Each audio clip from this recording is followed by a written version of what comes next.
One podcast. This is Stranded for Victory, and I am your host, Pooty.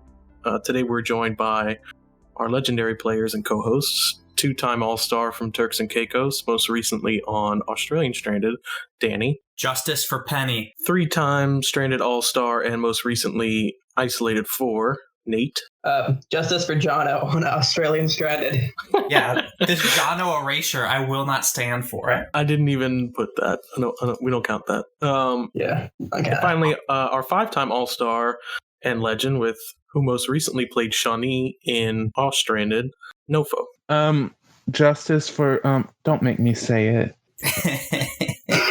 Fuck him. Fuck Mookie. Oh god. Yeah, I like Mookie. I know Nofo's not a big fan though.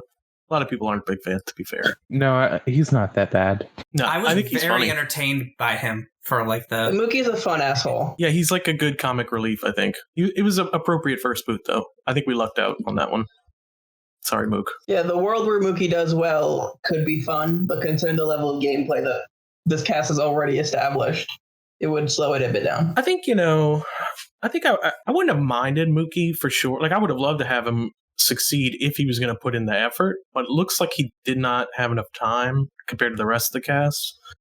So, if that's the case, I'd rather him go here. That being said, he has been fun in the past, so I think it's just a matter of getting him when he's got the time to do it. Honestly, I think, he was always the obvious first boot for me. Like, it would have been him or someone like Russell. Yeah.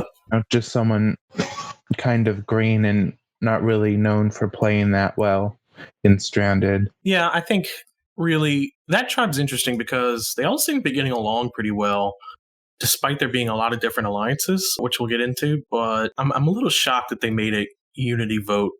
And the other tribe did as well, but it's a little less shocking on that other tribe. On this one, it seems like the Munin people... Munin?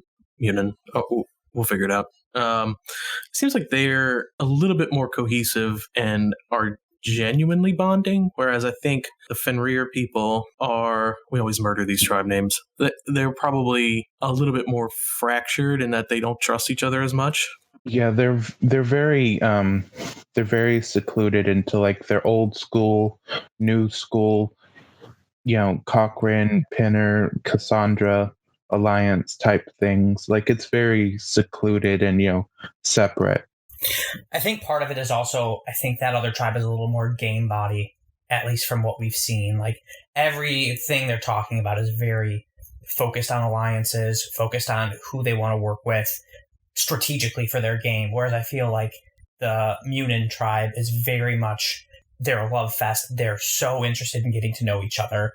And they have so many layers of like who they're working with that aren't necessarily based on, this is the person I want to go to the end with. I think I'm strongest with this group of three. All of them have the people they're strongest with, the people they like the most, and then like their side pieces that are all just people they enjoy. Yeah, and even the people they're strongest with, everyone has some level of reservation with them. Right. So it's a lot more fluid.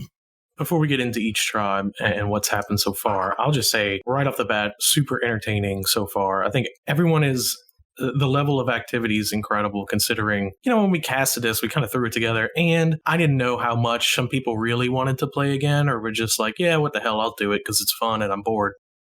But so far, everyone has stepped up in a big way. And really, I don't think we've seen this level of gameplay, certainly not this early, but I also think that these are they're definitely the best players, but it's so different. I mean, even from previous All-Stars, this is far and away, it's crazy watching these people try to outplay one another. Also, what I find interesting is there's a little bit of a new school, old school dynamic going on, which we saw in Revenge. But here it's kind of cool because they're mixing a little bit more. Like we see the alliances between Locke, Levita, Courtney, and Melinda. And we see Alex and Penner getting along and Penny and Ziggy, R.I.P. But really, more than we have in the past, we've seen like this mixture of people.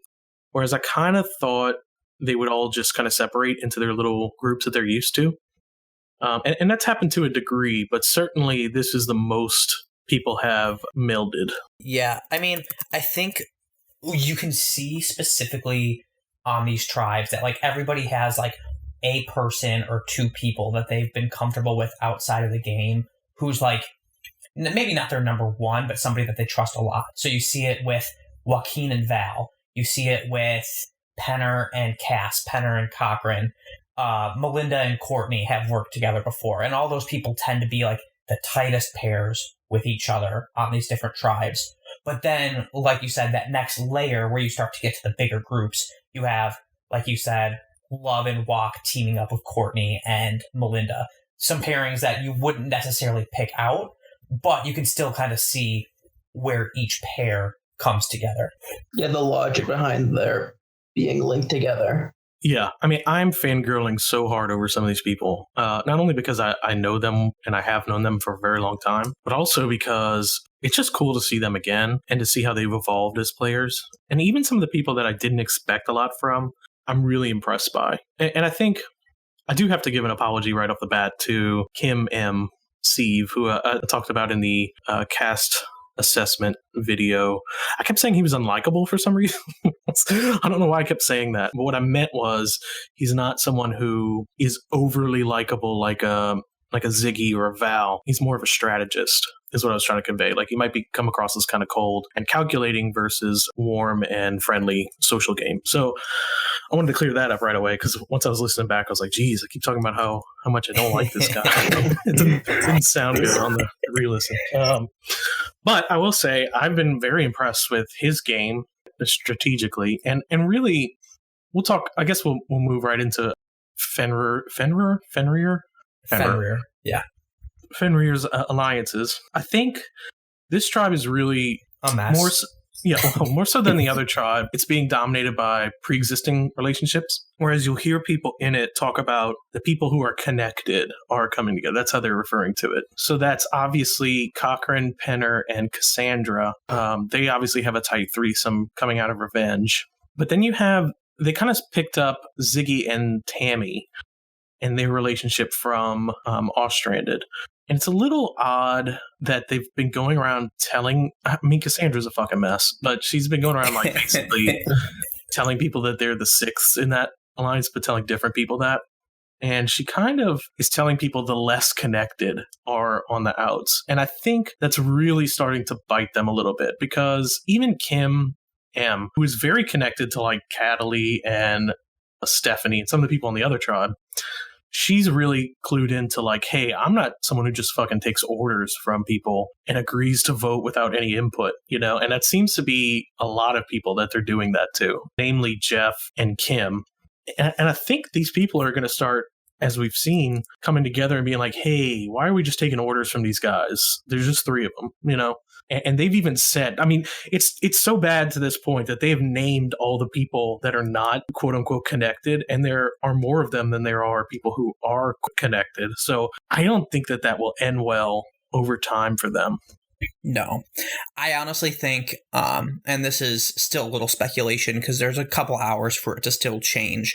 I think if they go through with the plan tonight to take out Ziggy, and then that shows Kim M and Tammy that, they're really not as connected to this group of people as they thought they were, I think that might be a misstep on the case of the people with pre-existing relationships on this tribe. I think, it does make sense for Penner to maybe get rid of Ziggy, but I think it would be a smarter move if they're really trying to set themselves up for a swap here, which I think is the prevailing theory on both tribes is, we should be setting ourselves up for a swap. I think if they make this move and take out Ziggy, that's going to really turn off some people like Kim and Tammy, who then may, reach out to people like Aubrey and Alex and Eve, kind of the stragglers in this tribe, and they may be able to form a new majority.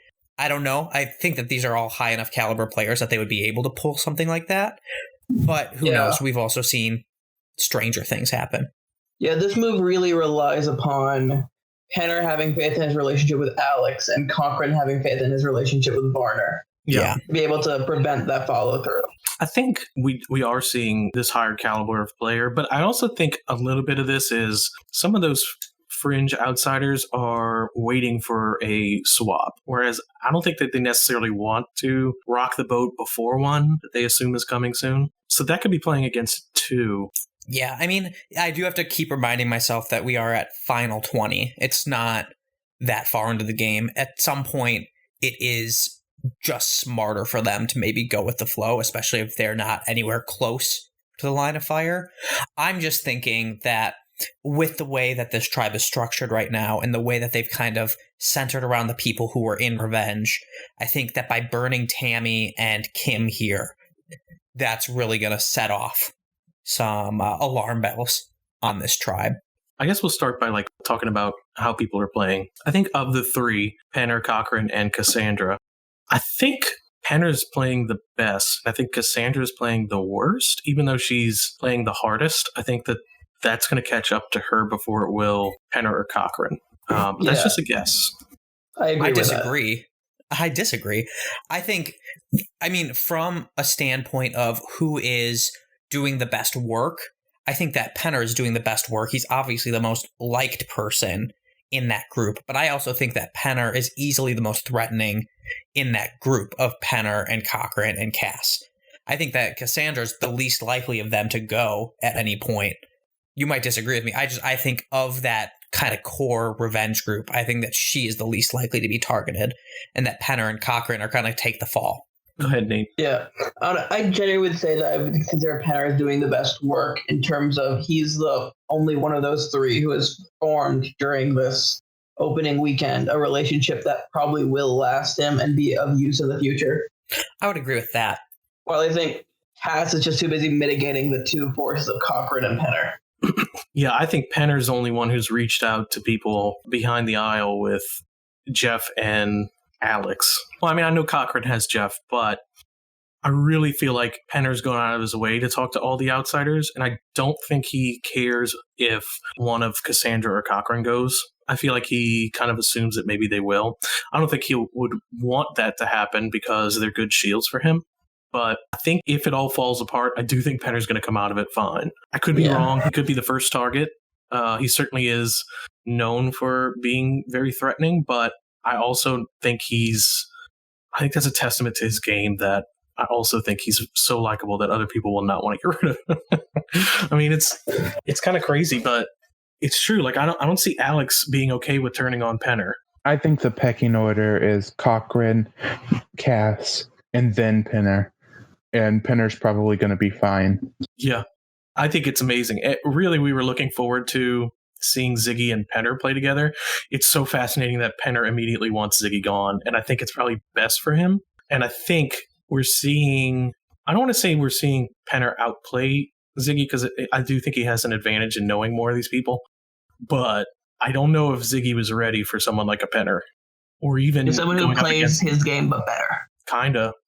I mean, I don't know. I really would have liked to see them team up, but this is also pretty interesting. I would be disappointed if Ziggy goes tonight.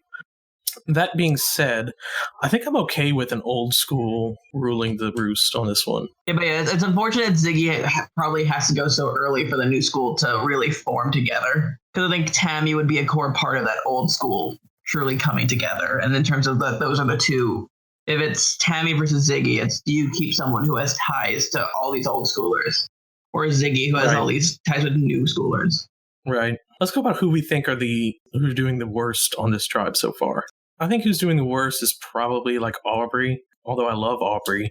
I don't think she's really gotten her feet wet with alliances so far. That may do well for her because they may not see a reason to vote her out. But so far, I've not been super impressed by her game. I think one thing to point out about Aubrey, though, in comparison to the rest of the people on this cast is, I mean, this is Aubrey's second time playing Stranded. I'm also pretty sure this is Aubrey's second time playing orgs in general, right? She wasn't like somebody who was super involved with the community before she played Stranded for the first time. So I think easily of this cast, she is the least experienced in gaming, let alone a cast full of people who have won Stranded specifically. To be fair, Jeff is in the same boat, but I think he played a couple other games, and he's hosted Stranded. So yeah. He has relationships with these people. Aubrey's certainly capable. I just don't know how she's falling behind here for me. I think if she wants to, it doesn't mean she can't make it far, but I think if she wants a shot at doing well against a lot of these people, she's going to have to make some shots. Yeah. It depends what happens with the swap for Aubrey. If you told me the next vote was, if Fenrir Ross next challenge, you told me the vote was 8-1, 100% it's Aubrey who went out. I will say everyone else I'm kind of impressed with. I think Eve would be next above Aubrey on the bottom of the totem pole. But then I would think the outsiders between Alex, Kim, and Jeff is kind of a toss-up. I think Jeff's probably playing the best, but they're all really good. I'm impressed by Alex. I'm super impressed by Alex. I kind of thought he would just be semi-active and just a personality, but he's proving he has some game in him and has really made good inroads with like Penner and the In Alliance. So it's kind of hard to call who's on the bottom of this so far. I think this tribe is just all over the place. Yeah. Yeah, and I think this round will really expose and to see who really is the good player in terms of strategy versus socially. Yeah, I think a lot of these people are not going to stand by and just be picked off. That's for sure. So I think if they start this and try to blindside Tammy and Ziggy, they're in for a rude awakening the next round. Yeah, and now that I just pulled it up, the first time Ziggy's name is mentioned as potential target was 4 hours ago. Wow. And he's already been dogpiled? Yeah. See, I would have thought they would just go for an easy shot like an Aubrey or an Eve. Yeah, that's what I would have done in the situation. I think that's what they should do. I think it came down to Penner, though. I think Penner said that he likes Aubrey, and there's also the connection that Jeff likes Aubrey, and they're choosing to keep her around because she's somebody that they think they can pull in, and they're more threatened by the Tammy, Ziggy, Kim, M alliance that they believe exists, which I think does exist. I think Tammy is pulling that group together, but yeah, I think if you're going to take the shot, I don't know if Ziggy's it. I mean, he does have connections with like Levita and Joaquin and Russell on the other side and Val. So I mean, that's a legitimate. If they're building their army, like that's a legitimate threat to take out is someone like Ziggy. Yeah. I'm pretty sure Ziggy voted for Ronnie, so I don't know if they're the closest. Well, that's true, but I mean, like they all have the off-stranded connection. So in their eyes in the game, like they're probably thinking we gotta start taking them out. Although, like on paper, the same amount of people have played Revenge. I'm pretty sure as have played off-stranded, or it's like 6 and 5. It's really close. So I don't know. They should be highlighting like let's get out people who've all played together. You know, right. I think a bunch of people who played Revenge don't know what happened in Ostranded, so they're assuming the worst. Well, and I think, in Revenge, they were kind of able to use their alliance to control a lot of the pre-merge. It didn't end well for them, so maybe they shouldn't repeat that that same game. But I'm sure they're thinking like, oh, well, if they're going to do what we did, we're going to be in trouble, Yeah, and there's also the equity that the swap happens in 2 days. I imagine if they don't anticipate that, they know it's going to come up with it. It's not going to be Friday for the swap. Right. It's going to happen sooner rather than later. So they need to get their relationships built. They know it's an abbreviated schedule. So I don't know. It's interesting, man. I don't think it's like Wak was saying in his confessionals, nobody's making the obvious missteps that you would have in a normal season. Like, and as we saw in Winners at War, no one's playing horribly. They all could do well. I think a lot of this is going to come down to luck, and I think a lot of it's going to come down to tribe placement, especially with that swap. I think that's going to determine a majority of the season. I don't know if I can't say that anyone's making a terrible move. I don't think that Penner, Cassandra, and Cochran are doing terribly by controlling that tribe. It's hard to say. It's hard to say if taking out Ziggy's a bad move. Yeah, exactly. Especially like at the start of this, you said that Aubrey was the person who was probably the lowest on the totem pole, but she was still able to get some safety by getting Penner and Varner to want to save her. Right. Which is, in any other season, fantastic. Yeah. And I think it's just this season, it's like, it's hard. I think that the gameplay this season is on another level. I'm really impressed by these people, and I'm so excited. I'm really excited to get into the other tribe, too. So I'm going to move away from this tribe because I think we've spoken enough. Before we talk about Penny and Mookie, we'll just talk about current tribe dynamics. Let's talk about Munin. I guess the first thing we should talk about is that alliance that I don't even know if it's still solid, but the first alliance on this tribe was Courtney and Melinda and Joaquin and Levita. I didn't see that coming. I really thought the Ostranded or the newer hosts would stick together. I'm so thrilled that it did kind of split up. What are you guys' thoughts on the alliances on Munin? Well, based on what I've read today, I believe that core 4 is still being adhered to by at least 3 of the 4 people. I think that it's a fascinating group. I was shocked to see Levita get in that quickly with people without having any stranded experience, but I've been impressed. But the thing about this tribe is each one of those people is also involved in like 2 or 3 other side alliances. So like Levita and Joaquin are also close with Val, and they're close with Russell. And then Courtney is close with Cataly, and they pulled in Levita there. And Christina is in good with Levita and Courtney. These people are just wild. And I think the cool thing is that they're all kind of bonding over just liking one another, and they're all kind of similar. Like, it's so cool. I really thought how this was going to go was that there would be like an orgy alliance with Christina, Melinda, Cataly, and Stephanie. And then there would be like a hosting all-stranded alliance with Levita, Wak, Val, and Russell. And then, you know, kind of the other people in the middle. And I kind of saw like Cataly not really caring about this and going early. All of my preconceived notions of this were completely off. Like, these people are bonding with old school, new school. The people that I thought would be close are undercutting each other. It's really fascinating how this tribe is turning out. This is my favorite group, maybe my favorite tribe of all time. It's awesome. Yeah, no, I mean, I've been thoroughly impressed. I feel a little bad. I feel like Kim is just like floundering in this group. She's just totally lost. Like, and I don't really blame her. I feel like it's just a case of, you know, some of these other people came in with even just one connection on this tribe that they were able to hop in and get good with. And I just feel like Kim is so separate from everybody else. It's sad. Yeah. She's really the Aubrey of this tribe. Yeah. But even worse, like, she has no connections. Right. But again, like with Aubrey, I feel like if Kim is able to last to a swap and can just even have one good connection, like on this tribe at a swap, I feel like then she may be able to find her footing. Yeah, and for Kim, that's 1 round of immunity, basically. And honestly, I'd give this tribe equity to win any challenge. Yeah, no, that's true. They're definitely got the better competitors, I think. Although it's hard. I mean, it's so hard to say, but I definitely think that they have all the challenge, most of the challenge strength. I mean, the other tribe does have like Cocker and Cassandra and Ziggy. Well, not Ziggy. He's not good. You know, Tammy, some of the others. But I just think that this tribe is embracing meeting new people and exploring options on not just going with the obvious vote outs. And I think it's coming down to who has bonded the most with other people, which I love, because I think it should come down to that. It shouldn't be just like, oh, well, I'm with her and I was friends with her, so let's just keep them and get rid of this other person. I think it's really come down to effort. And I'm really impressed.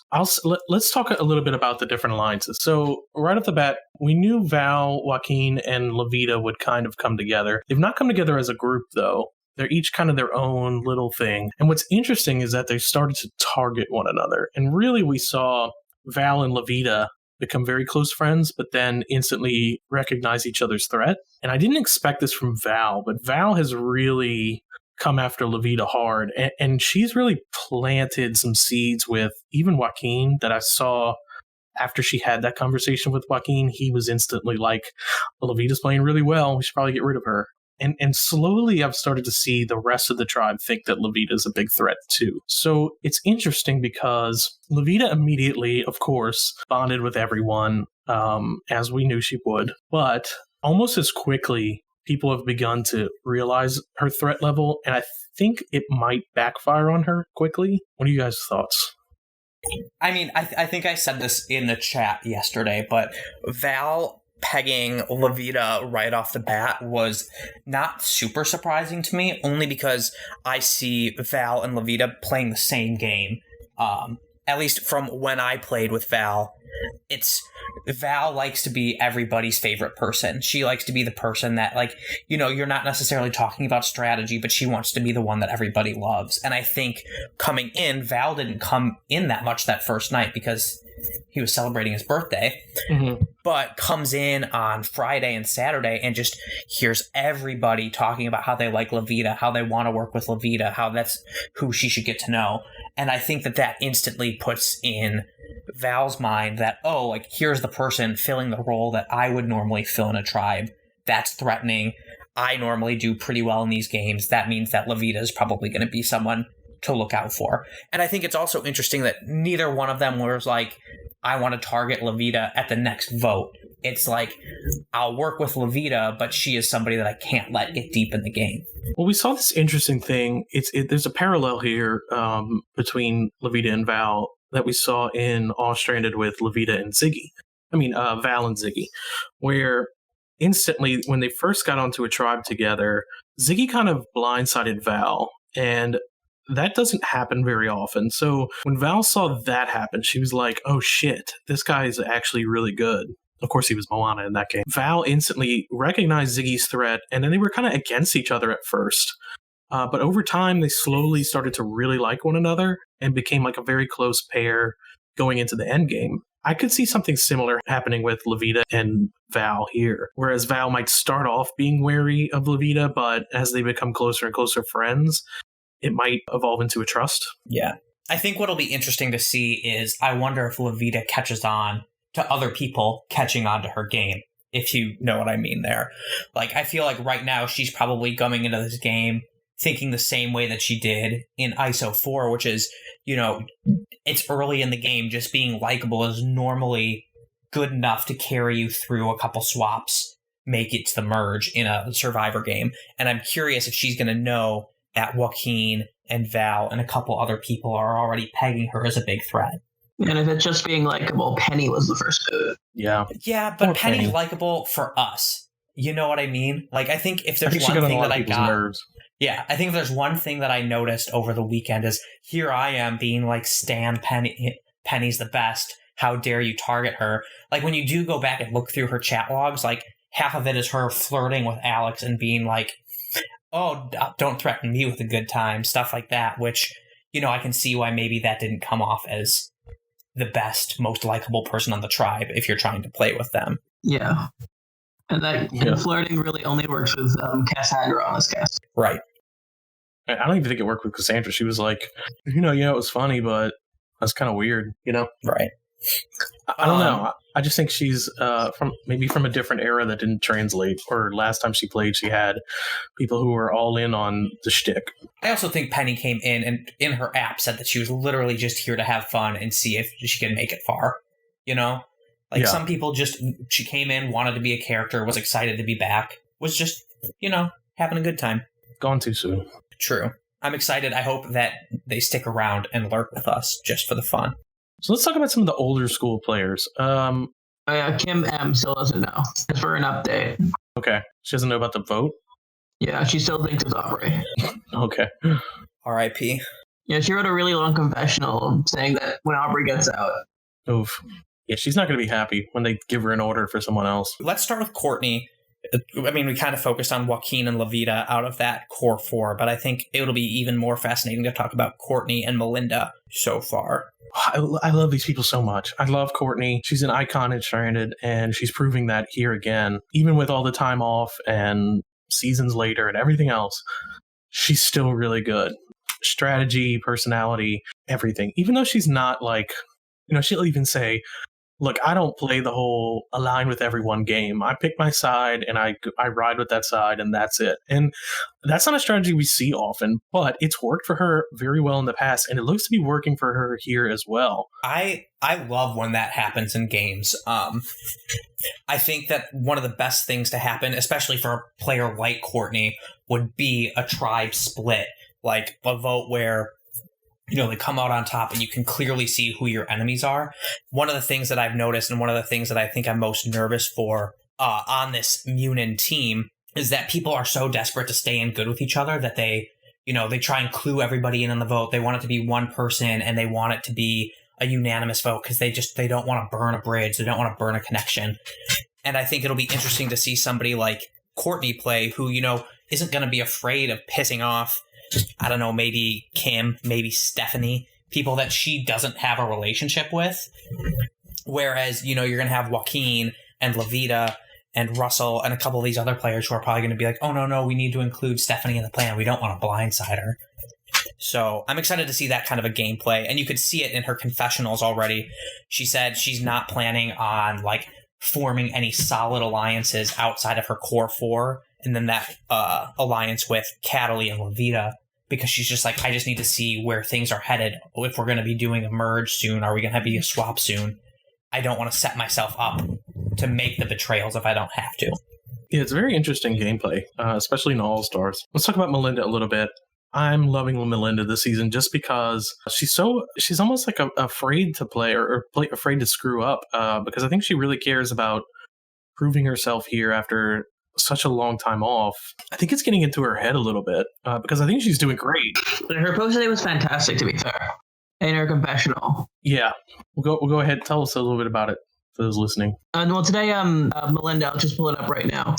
But she just posted something about her depression and how she struggled and how that reflects with her history in Stranded, which I think was really, where it was just really, I guess, honest in a way that I'm really not used to seeing in confessionals. And it's in a way that makes her very rootable. Oh, yeah, for sure. I mean, I was one of the people that was reading it today and was very impressed. And it just, it's fun to see somebody coming back that's like here to have a good time, here to play, because, with everything going on in the world right now, it's a nice distraction.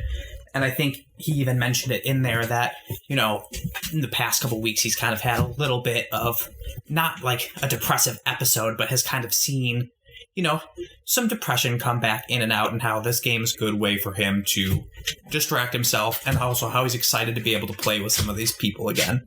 I think he lost his job, which a lot of people are right now. Like more than not, I think, are losing their jobs over this this coronavirus deal. So I think for him, maybe this would be. I love that kind of story, and I love that people. It's also cool that she's the oldest player here in terms of Stranded, where she's season 2. Nobody's earlier than that. So really, in a lot of ways, Melinda is entwined in Stranded's DNA. So it would be really cool to see her do well here. And I think she will do well here. I can't see her. Well, I don't want to say that, but so far she's done really well. Yeah, I can't see a situation where Melinda does not make it to the swap. I think usually when people care a lot, they do better. So that bodes well for her too. I'm also going to talk about really everyone in this tribe has done well. I'll talk about Stephanie because I didn't have a whole lot. I expected, a bigger character out of Stephanie. I did not expect her to come into the game guns blazing, where she won that first challenge. She's really in well with everyone. I actually think Stephanie could pull this off again. Oh, give it time. He'll get boring again. Well, that's why I think he could do well. You guys are recently played with him in a game, right? Yeah. How was that? Danny, why don't you answer this? Oh, yeah. I mean, he's currently set for the win, potentially. No, but not. I hope well, not. Listen. He's set for the win, as in he did the exact same thing he did in Namibia, where he kind of immunity hoard his way to the end as the last surviving member of an alliance. The problem is everyone's complaining about him being super boring again. So we'll see what happens. He was nice. I enjoyed talking to him. Yeah, he's very nice. He's a very sweet person. But no. So you think he'll be the same here? Can't see anything happening. I don't know. It's hard to tell. I want to believe that she'll do different. I want to believe that she'll do well here. But I think, I think the reason that it would be interesting if he did wind up winning the game we were in is that the person he's up against was just like the most chaotic person I've ever played a game with. And that's coming off of playing a game with Nofo. But she just dominated the entire second half of the game and maybe used a little bit of emotional manipulation and some gaslighting to get herself to the end. But strategically, a much more impressive game than somebody whose allies all get voted out, votes wrong the majority of the time, but then wins 4 immunities to get to the end. Yeah, and that's pretty much all that's pretty much all that I really know about him. I know he's really good at the physical challenges, well, not physical, but you know what I mean, like the challenges, he's very good at that. I think that's pretty much his biggest strength. Do we think that this season is going to go the way of Winners at War, where the end game will be mostly under the radar winners or one-time players of Stranded towards the end? And all these people like Penner, Cochran, Cassandra, Tammy, Cataly are all going to get taken out pre-merge. I don't think so currently. I think the people who are currently the most at risk are people like Aubrey and Kim S. Mm-hmm. who I would say are the two who would fit the definition at this point. Right. Okay. If I were to bet on someone to be the next boot, it'd be one of those two. Okay. Those wouldn't be bad boots, to be honest. To be fair, I mean, if you're looking at on paper, I would argue that I'm almost more worried about the opposite happening in this season, which would just be that some of these bigger names who have played multiple times are going to. I mean, we talked about it pre-season about how it would be smart of them to team up with the other people who have been around just to avoid getting picked off for having experience. But I do see at this point, especially on Fenrir, I think that the bigger issue is going to be how much do those pre-game relationships impact who you're aligning with. I think the answer is you don't want either to happen. Ideally, you have a good blend of people, and it's not one side runs the table kind of deal. Yeah, I could definitely see a situation where like a Cochran links up with a Levito or a Joaquin, and they're able to just pool their numbers together. Yeah, I mean, it'll be entertaining regardless, but it would be less exciting if it was just two big alliances at war in the merge, at least on paper.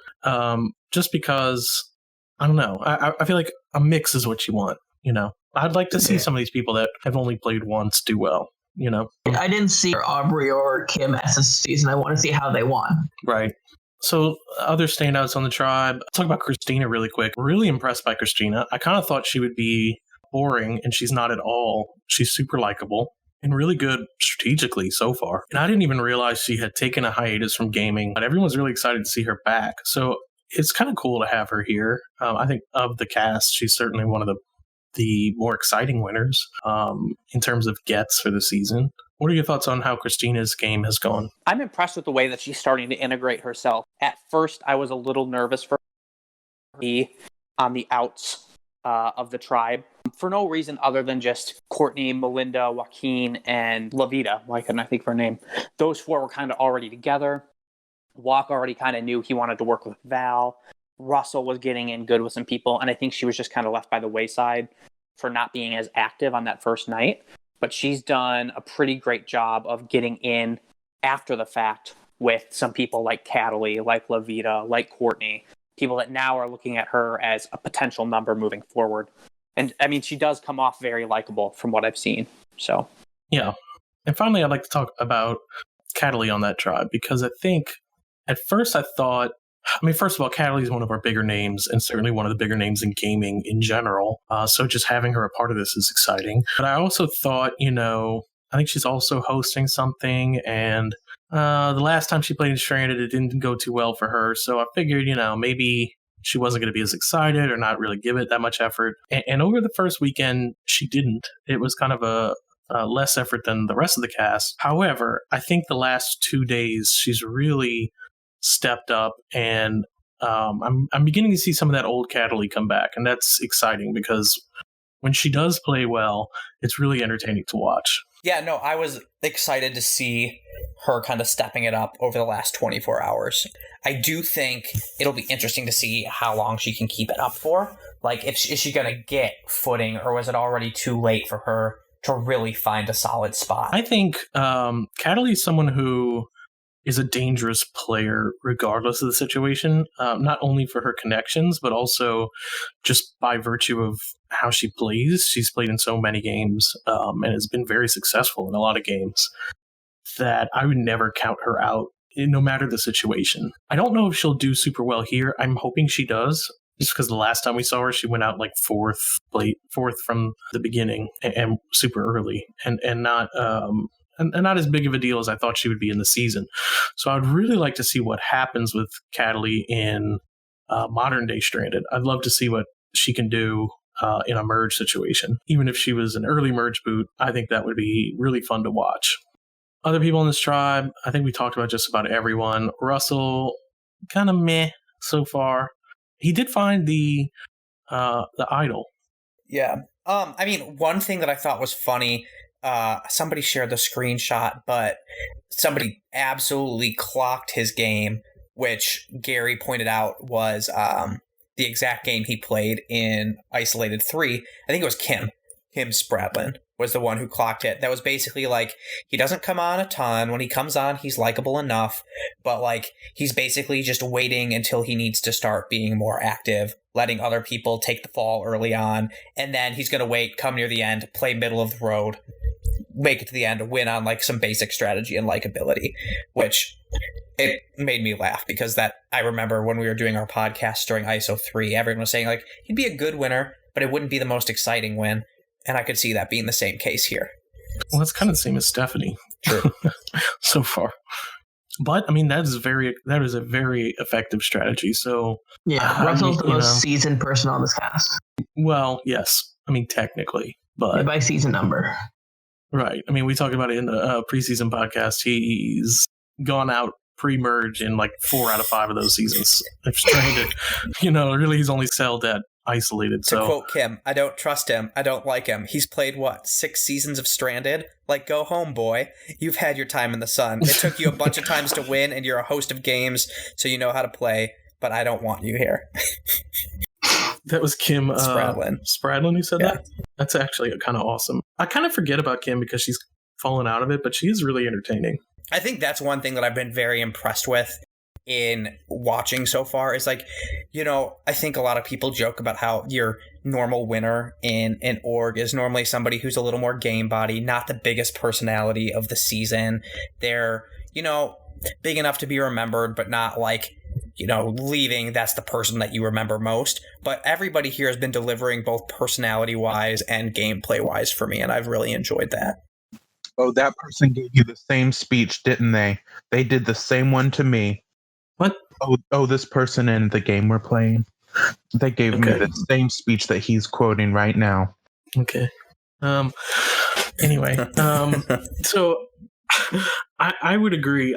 When I looked at this cast ahead of the season, I thought, well, an org stranded season, most of the org winners are basically the same with some outliers. But looking at all this on paper, we've had some really awesome winners. I mean, we're really lucky that we have half of these people, let alone, I think, a full cast of entertaining people. I mean, even the ones who are really boring, quote unquote, like I would have said Kim Mullins was super boring. I would have said Eve was super boring.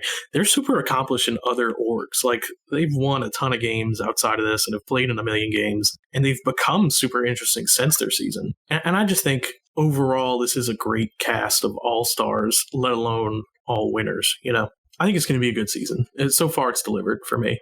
Yeah, everyone has something under their belt to show for it. And it's the thing with like Winners at War as well.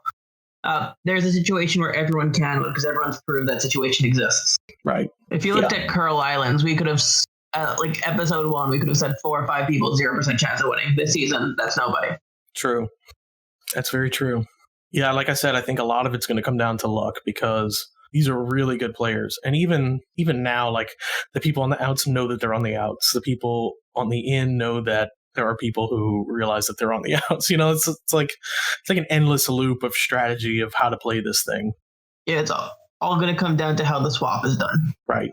So we'll see. I'm excited to see how this turns out. I think this is going to be, if not one of the better seasons, at least the most strategic, I think we're in for a good strategy season. Yeah, there were no inactives this season at the very least. Yeah, I've been entertained. That's all I can ask for is that everyone shows up and puts effort in. Yeah. All right. Well, I think that's going to do it for me. Did you guys have any other thoughts about cast or? I didn't get to say anything about Russell, so I'm just going to say it now. Cute. All right. That's a perfect encapsulation of Russell right there. Challenge results in 3. He says that way too much. I fucking hate it. It's so passive aggressive. I hate it.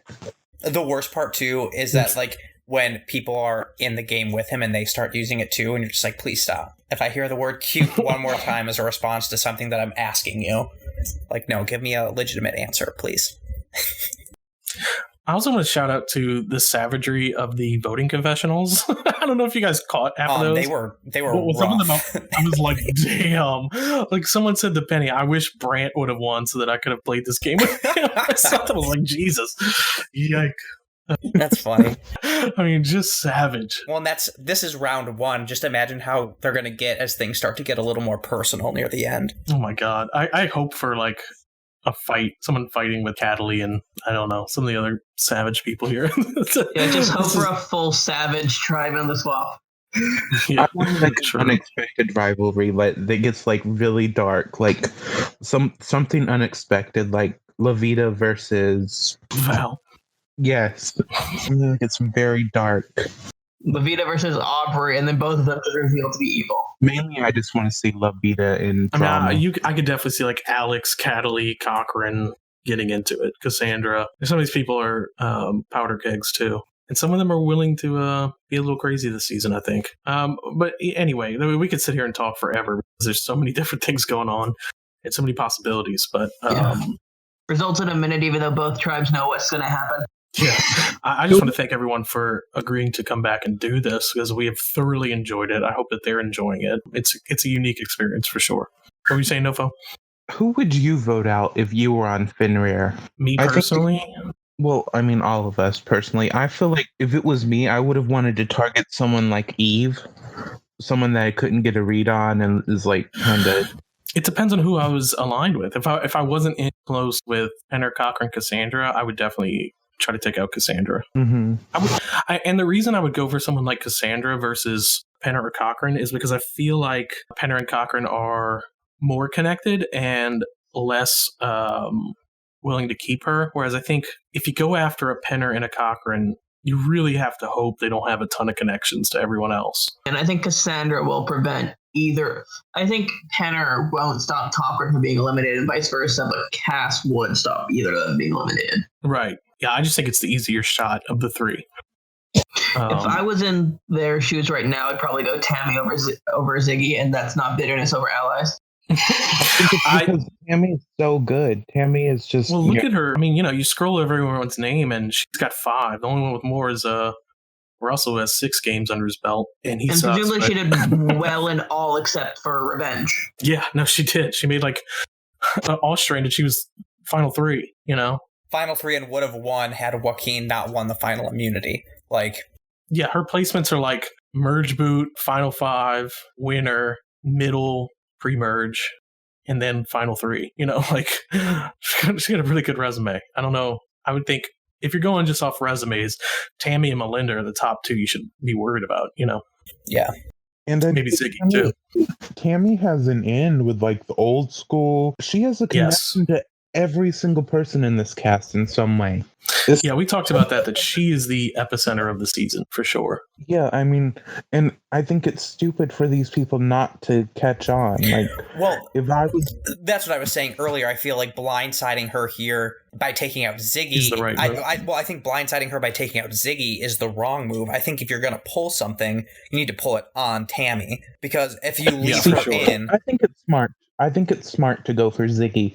I just think they're doing it the wrong way. You think that taking out Ziggy when that's somebody that Tammy is aligned with is better for them? They don't know that, though. That's not what I said. I said I think it's a good move to take him out. I just don't think in this context, I don't think it's the right move. Okay, I thought you meant that it was good to blindside Tammy, but you're correct. I do think getting Ziggy out is smart. The only way I would think blindsiding Tammy is smart is if you have a close enough bond with her to where you think, well, I'll take out her number 1 so that she has no other option. The problem is she has plenty of options. Yeah. More than anyone else, really. I mean, I think her and Kim is already ready and able to turn all the loose ends against the 3. If she gets Tammy on her side, it's game over for them. Yeah. I think the only reason she's not pulled the trigger is because of Tammy. She's holding out hope that she's in that 6 and just thinking, well, maybe I don't rock the boat before a swap. But if it gets bad enough, if they come to her tonight and say, we're doing Ziggy, there ain't no way in hell she didn't tell Tammy, and then that's, it's a shit show. Let's hope it happens. I think it will happen. And they're going to council, right? Yeah. Yeah. Yeah, I think we're in for a surprise. I can announce these winners. So let's someone tally all the results for the challenge. The challenge, yeah. Not yet, but Fenrir submitted, one of their groups submitted outside of the time limit, and both of the Munin ones were within the time limit. Okay. I'll go ahead and tally all that up and announce it because it's time. Yeah. Yeah, it wasn't remotely close. Do we think Munin sweeps these challenges? It's one more, right? Yeah. Is this going to be included in the podcast, or are we done? Well, let me just sign off then. All right. Well, we look forward to the rest of the season. I think we're in for a good one.